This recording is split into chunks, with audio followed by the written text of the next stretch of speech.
বাণিজ্যিকভাবে চিংড়ি মাছ চাষ শুরু করার আগে একটি সঠিক পরিকল্পনা থাকা অত্যন্ত গুরুত্বপূর্ণ, কারণ চিংড়ি চাষ একটি পুঁজি নির্ভর এবং ঝুঁকিপূর্ণ ব্যবসা। প্রথম ধাপ হল জমি বা ঘের নির্বাচন। বাণিজ্যিক চিংড়ি চাষের জন্য লবণাক্ত অথবা আধা লবণাক্ত এলাকায় 1 একর বা তার বেশি আয়তনের ঘের সবচেয়ে উপযোগী। ঘেরে পানি ঢোকা ও বের হওয়ার জন্য ইনলেট ও আউটলেট ব্যবস্থা থাকতে হবে। দ্বিতীয় ধাপ হচ্ছে ঘের বা পুকুর প্রস্তুত করা।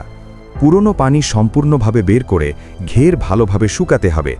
এরপর প্রতি একরে নির্দিষ্ট পরিমাণ চুন প্রয়োগ করে পানির পিএইচ নিয়ন্ত্রণ করতে হবে।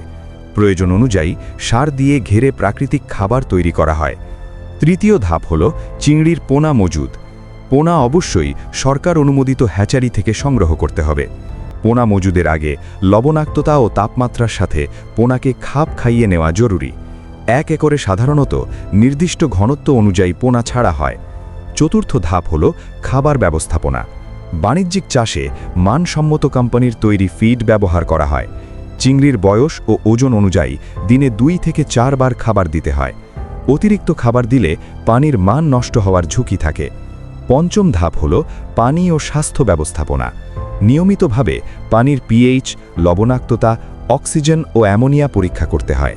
প্রয়োজন অনুযায়ী পানি পরিবর্তন ও প্রোবায়োটিক ব্যবহার করা হয়। রোগ প্রতিরোধে নিয়মিত নজরদারি অত্যন্ত জরুরি।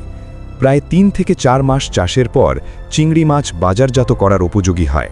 সাইজ ও ওজন ঠিক হলে জাল বা আংশিক আহরণের মাধ্যমে চিংড়ি সংগ্রহ করা হয়। আহরণের পর চিংড়ি মাছ পরিষ্কার পানিতে ধুয়ে বরফ দিয়ে সংরক্ষণ করা হয়।